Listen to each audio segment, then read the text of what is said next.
Stromčeky. Mráz maľoval na okná ľadové kvety. Slnko sa dávno stratilo za vrcholkami stromov, keď sa premrznutý Lojzo Púčik doterigal domov. Do pece priložil hrubé poleno, nalial si horúci čaj a zo zaplátaného kabáta vytiahol starostlivo poskladaný hárok papiera. Bol to zoznam záujemcov o vianočné stromčeky. Takmer každá rodina v Snehuliakovciach chcela jedličku z lesa. Teda okrem vetvičkovcov, ktorí si pestovali stromček v záhrade, a smrkošovcov, ktorí niekoľko rokov používali ten istý.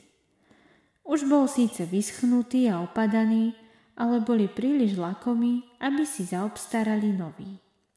Ešte to tak, aby som prispieval na jedlo pre nejakú divú zver.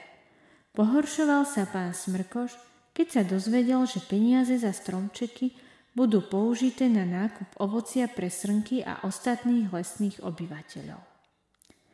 Vianočné stromčeky pestoval Lojzo Púčik v lesnej škôlke dlhé roky.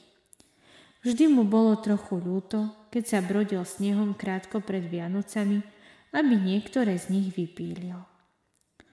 Možno to Snehuliakovčanom nebude povôli, no takto to bude lepšie. Vravel si popod fúzy, nakladajúc stromčeky všakovakých veľkostí na sane.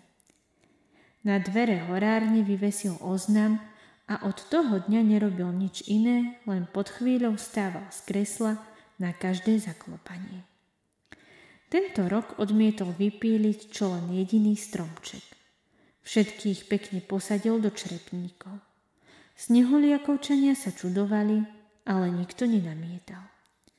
Aspoň sa nebude musieť trápiť so stojanom, prehodil veselo pán Duchnáč a bral rovno 2. Lojzo bol v skutku rád, že sa jeho nápad ujal. Sám mal prvý črepníkový stromček. Rovno pod oknom. Bodaj by jedného dňa každému rástol stromček v záhrade a darčeky by sme dostávali pod holým nebom. Ku každému vianočnému stromčeku, a že ich mal za horárňou celú fúru, z novín vystrihol kostrbatú snehovú vločku. Na ňu prilepil semienko stromu a celé to aj s malým odkazom priviazal na konárik. Jej, aká krásna ozdoba! Tešila sa pani Zelinková, keď jej Lojzo doniesol jeden črepníkový stromček do obchodu. Malý darček z lesa, usmial sa. Aby som nemusel píliť a presádzať stromčeky, môžete si každý vypestovať vlastný.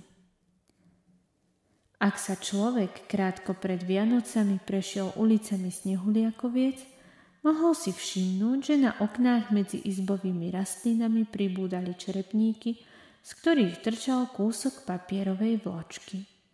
Všetci si chceli vypestovať svoj vlastný stromček.